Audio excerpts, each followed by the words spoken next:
ফাঁকা পড়ে আছে চাতাল, বয়লার ও চিমনির অবকাঠামোতে গজিয়েছে আগাছা। দিন দিন বন্ধ হয়ে যাচ্ছে দিনাজপুরের হাস্কিং মিলের সংখ্যা। মেজর ও অটো রাইস মিলগুলোর সঙ্গে প্রযুক্তিগত প্রতিযোগিতায় টিকতে না পারায় বিলুপ্তির পথে এসব চালকল। শর্ত পূরণ করতে না পারায় মিলগুলোর মিলছে না সরকারি বরাদ্দ। কিছু সংখ্যক হাস্কিং মিল বরাদ্দ পেলেও বরাদ্দের কাগজ বিক্রি করে দেওয়া হচ্ছে অটো মিলার বা দালালদের কাছে। এই ঐতিহ্য আর ধরে রাখা সম্ভব না। এখন দারিদ্রতা, মানুষের কাজ লাগবে, শ্রমিকদের তো তারা অটো রাইস মিলে তারা পাচ্ছে। হাস্কিং মিলের শ্রমিক না পাওয়াতে বর্তমানে হাস্কিং মিলের অবস্থা একদম বিলুপ্তির পথে।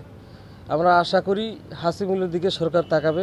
হাস্কিং মিলগুলো বন্ধ হয়ে যাওয়ায় বেকার হয়ে পড়েছেন হাজারো চাতাল শ্রমিক। অনেকে যোগ দিয়েছেন অটো রাইস মিলের কাজে। আমি এখানে দীর্ঘদিন চাকরি করছি।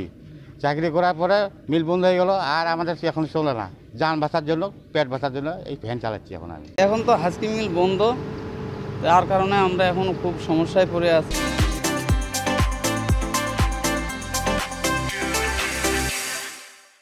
হাস্কিং মিল মালিক সমিতি বলছে, অটো মিলে যে আধুনিক প্রযুক্তি ব্যবহার হচ্ছে তার 90% হাস্কিং মিলে নেই। এ কারণেই বন্ধ হচ্ছে মিলগুলো। বাজার ব্যবস্থাপনাগুলোকে যদি সাজাতে পারে, সমন্বিত একটা উদ্যোগ নিতে পারে, তাহলে আমি মনে করি এই হাস্কিং মিলগুলো বাজার ব্যবস্থাপনার সাথে তারা যখন জড়িত হবে তখন কিছু গোষ্ঠীর হাতে কুক্ষিগত হওয়ার সুযোগ থাকবে না। হাস্কিং মিল বন্ধ হলেও অটো রাইস মিলের সংখ্যা বাড়ছে বলে জানায় খাদ্য বিভাগ। অটোমেটিক চালের মানও ভালো হয়, আর এছাড়া এটা লেবার নির্ভরতা কম, রোদ বৃষ্টিতেও কোনো অসুবিধা হয় না।